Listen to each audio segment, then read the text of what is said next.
Olá, meus amigos, sejam todos muito bem-vindos ao canal Politizando. Eu sou o William Jacob e olha, a situação tá feia ali no clã Bolsonaro, em que o advogado e porta-voz foi demitido porque disse numa conversa com Mauro Cid que preferia Lula do que Michele Bolsonaro em 2026. E olha que essa conversa foi quando Bolsonaro ainda estava elegível, mas certamente eles sabiam que o ex-presidente ficaria inelegível como de fato ficou. Só que isso aí caiu com uma bomba lá na família Bolsonaro, que demitiu o Fábio Van Garten, o PL demitiu o Fábio das funções que ele cumpria no partido, e o Silas Malafaia decidiu sair em defesa do Fábio e fez uma provocação a Michele Bolsonaro. Vejam só o tamanho do problema que está causando lá.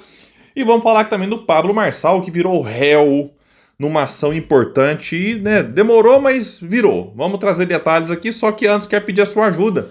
Chegou no canal, deu uma olhadinha, viu que não está inscrito? Se puder, se inscreva, ativa aí o sininho das notificações. Gostou do vídeo? Joinha pra cima, não gostou? Pra baixo, comenta, compartilha e espalha. Vamos trazer mais pessoas pra cá, porque aqui nós lutamos por um Brasil melhor.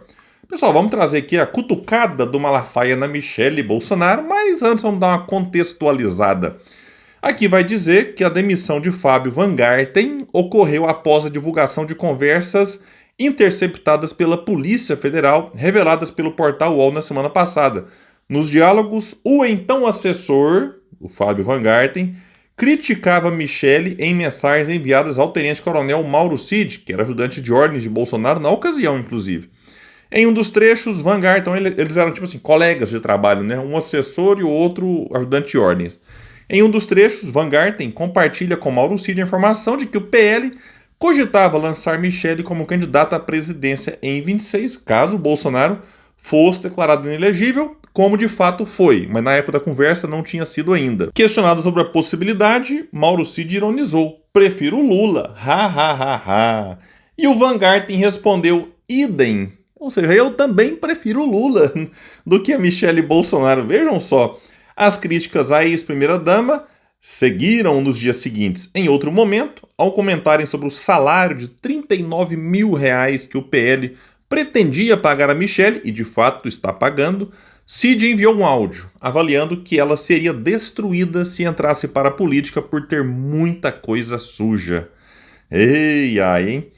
Em mais uma troca de mensagens, Van Garten menciona uma reportagem sobre uma possível candidatura de Michele ao Senado e afirma ter perguntado a Bolsonaro se ele havia autorizado tal especulação. Para o ex-secretário, o debate sobre seu nome naquele momento poderia gerar repercussão negativa para a ex-primeira-dama. E aí, na última sexta-feira, o Bolsonaro antecipou a coluna que conversaria com Valdemar da Costa Neto, que é o presidente e o dono do PL, para definir que providências tomar após os vazamentos. Disse então o Bolsonaro: "Diferentemente da atual primeira-dama, Michele botava ordem na casa. Ela é quem botava ordem na casa, o pessoal não gostava. Mas não justifica essa troca de mensagens, ainda mais em janeiro de 2023, quando eu estava elegível. Um falou besteira, o outro concordou. Vou conversar com Valdemar sobre isso. Vamos ver o que fazer." Então, quando ele diz aqui que ela botava ordem na casa que o pessoal não gostava, é para tentar justificar que, então os comentários negativos é porque a Michele era firme para botar ordem na casa lá. Mas, olha, pensa, rapaz falar que prefere o Lula, o braço direito do Bolsonaro, dizer que prefere o Lula e o assessor, porta-voz, advogado e puxa-saco concordar.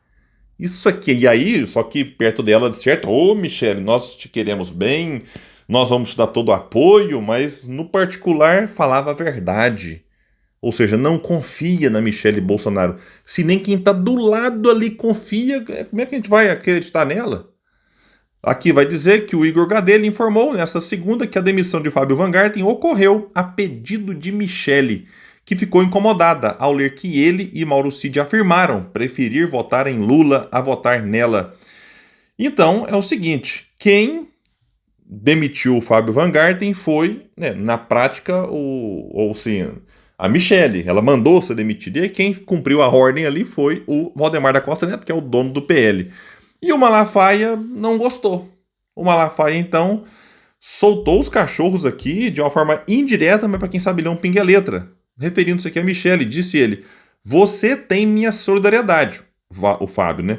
Não gosto de ver covardia e gente que não tem memória das coisas boas. E estão sempre prontos para apontar falhas, nunca os acertos. Olha, então vamos aqui usar a lógica. Se o Fábio foi demitido a pedido de Michele, quem é que é covarde na história? A Michele, por não reconhecer as coisas boas que o Fábio fez? Olha, e aqui, para a família Bolsonaro, o Fábio de fato ficou aí, nossa senhora, né, puxando o saco, defendendo o mito, defendendo a própria Michele nas redes sociais, né? Mas no particular ali, eles falavam aquilo que ele de fato pensava. Então, o Malafaia, como eu disse aqui, para quem sabe não pingue a letra, provoca a Michele Bolsonaro sim, já que essa demissão só aconteceu porque ela pediu. E a situação fica ainda mais humilhante para o Van Garten. Vai dizer aqui que, curiosamente, ele vinha se tornando um dos principais articuladores da candidatura da Michele ao Planalto. O ex-secretário de comunicação passou a defender uma chapa encabeçada pela ex-primeira-dama, após o ex-presidente Michel Temer sustentar que a direita deveria procurar um caminho fora do bolsonarismo para 2026. Então, isso aqui deve servir de lição para quem está aí puxando o saco dia e noite do mito. Não é o primeiro, nem o segundo, nem o 10º, nem o 20º que vai ficando pelo caminho, vai abandonando, ou você segue 100% a cartilha ou tá fora. Ou tá fora por enquanto. Aí se lá na frente foi interessante para eles reaproximar, reaproximam, e se for interessante se afastar, afasta de novo, como fizeram com o Sérgio Moro. O Sérgio Moro foi humilhado pelo bolsonarismo, mas aí chegou perto do segundo turno e falou: opa, o Sérgio Moro pode ser importante para trazer uns votinhos aqui.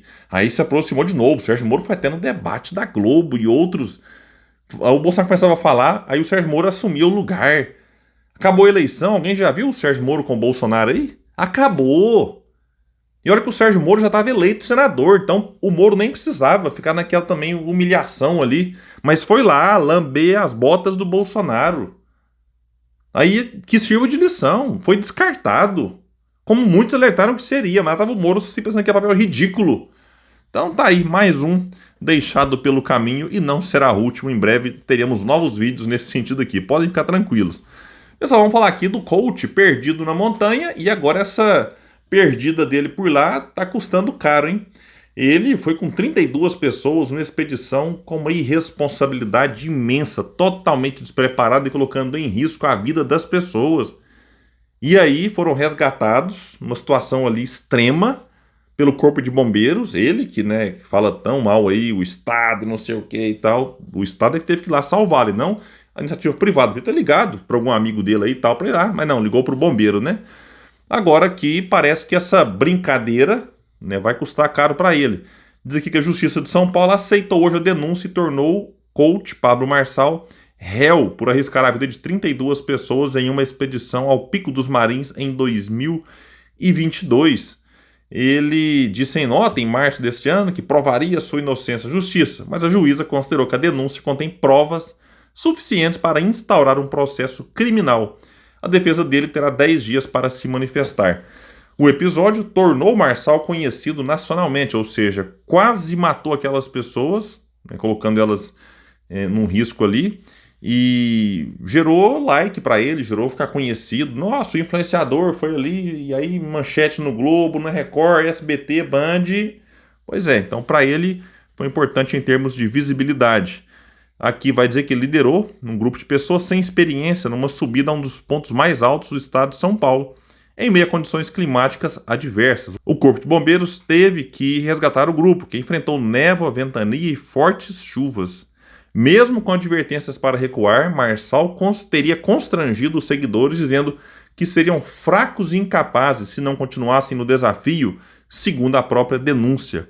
O propósito da escalada nessas condições adversas, com chuva, lama e falta de visibilidade, seria o de superar os limites para vencer e prosperar na vida.